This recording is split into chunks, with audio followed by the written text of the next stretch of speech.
So today we're going to be talking about cuticle removal. So this is very important to do before you get started with your dipping or any nail enhancements, because if you don't remove all of the cuticle, it can cause lifting. So there is a common misconception that this part of your proximal fold is your cuticle, but that is not cuticle. This skin right there is its purpose is to keep infections out of the matrix, which is under all of this skin, and it creates your nail. So any trauma or infection to that nail matrix can cause irregular nail growth. So you want to make sure that you keep this intact so that you don't have any problems later on or possible infection. The cuticle is actually a layer of dead skin that will pretty much adhere to the nail itself. Most of the time it's invisible. You can't really see it unless you have a very thick cuticle. So again, this is why it's really important to do this step even if you don't see a cuticle, so that you don't get lifting later on, because nail enhancements will not stick to that cuticle because it's just dead skin.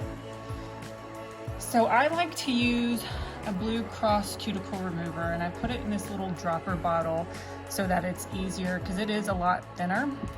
They also sell Hansen's, which is a gel, and it will stay in place a little bit better, but I don't find that it works as well for me. I don't know if body chemistry has really anything to do with that, but I feel like the Blue Cross remover works a little bit better for me. So I'm going to show you a few different ways to help protect the live skin and that proximal fold so that you're not getting any of the cuticle remover on there, because the cuticle remover, it does not discriminate. So it will eat live skin and that dead skin of the cuticle. So you want to make sure that you're being really careful not to get this on your live skin as much as possible. So right here I have some petroleum jelly or Vaseline that I'm going to put around my cuticle to help protect that live skin. I put some, this is Cuticle washable glue, and it was really thick and took a long time to dry. So if you have Elmer's glue, I'd probably suggest that because it's a little thinner, but whatever kind of glue you have will work. And then this is Beetles latex for nail art. And then this one I'm gonna just show you how I try not to get it on me if I'm feeling lazy and don't feel like waiting to do all of this. I felt like Vaseline is probably, if you're wanting to put something on your skin, that's going to be the quickest way to protect your skin, because it's, you know, you don't have to wait around for it to dry. So again, so I use the dropper to put some of that cuticle remover on there, and then I put it on the entire nail and then just start scraping. This is another reason why I like the Blue Cross, because I feel like it works almost immediately. And I might not have too much cuticle, so it might not be a big revelation as far as getting cuticle off, especially on my pinky. It's such a little nail. But I just wanted to show you, and I'm trying not to put any pressure on my nail, and sometimes it's better to kind of hold it at the end like this so you're not putting pressure, or you can't really put a whole lot of pressure on it when you're that far away from the end of your cuticle remover. So that one is pretty much, I think it's pretty much done.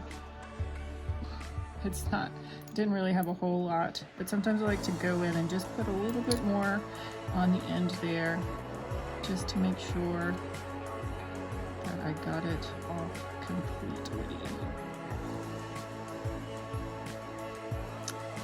And then you're just going to take your towel and wipe all of that off. Just make sure that you got it really good. You can come back and kind of, this one's got like a little end like this. And again, I'm not putting any pressure at all. I'm just kind of scraping it around there just to make sure.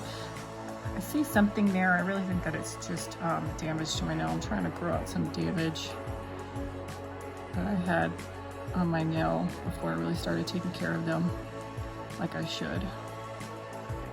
So I just kind of like to scrape this along the edge, and you can see it kind of scraped up a little bit more. And that's technique number one. So, you know, you just use the same technique for these. So I'm not gonna bore you with that. But another technique that I like to do, if I don't have anything on my nail to protect it, what I do is I just put a little bit in the middle of my nail, trying not to get too close to the edges, and then I will push that cuticle remover to the edge. And I kind of put too much cuticle remover on there, so I got it on my skin a little bit.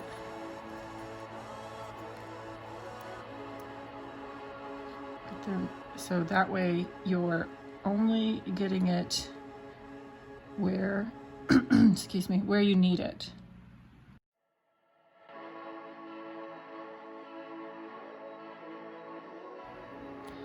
So again, and another thing that I like to do is just put like a little dot on my cuticle remover.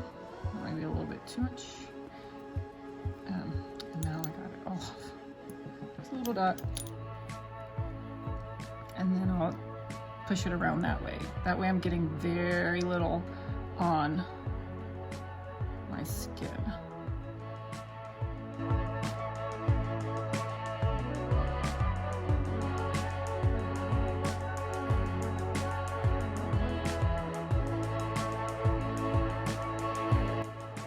So that's pretty much all gone.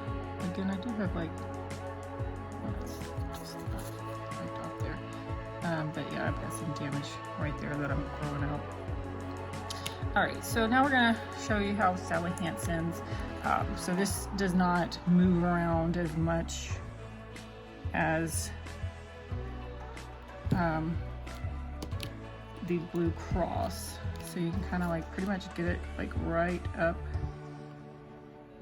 to where you need it. I got a little bit too close here. But I feel like sometimes this takes a little bit longer. So the directions do say like wait 15 seconds. I'm so impatient though. I just go ahead and start pushing.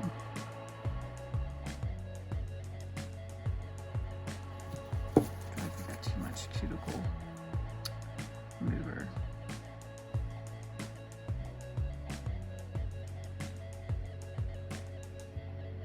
You just want to be very gentle, and I mean, if anything hurts, then definitely stop what you're doing, take it all off. So the rest of this video is me finishing up my cuticle removal, and I did want to just keep this in there so you can also see how the other barriers work. The latex and the glue do tend to lift up a little bit, so it almost seems pointless to have them on there, but it is better to have something there to protect your skin, because the ingredients in these do have a higher pH, which do tend to irritate and dry out your skin. So having something there to protect your skin is better.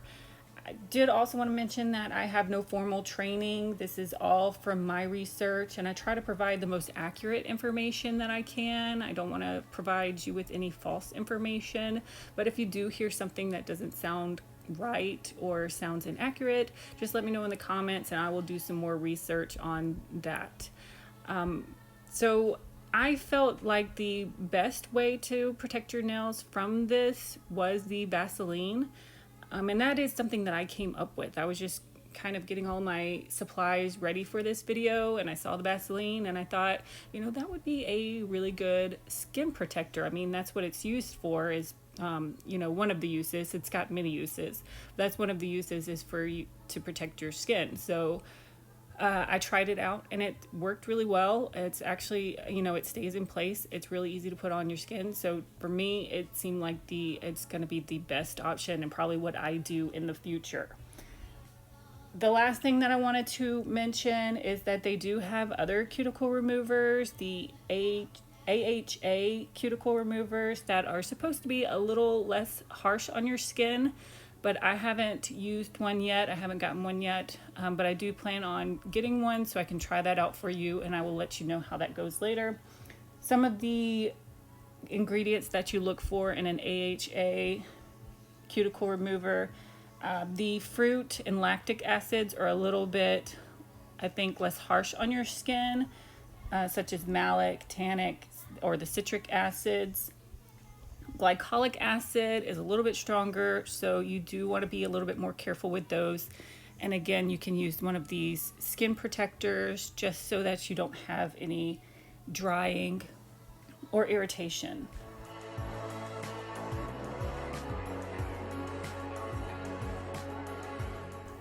So hopefully you found some useful information in this video. Again, thank you so much for watching, and I will see you next time.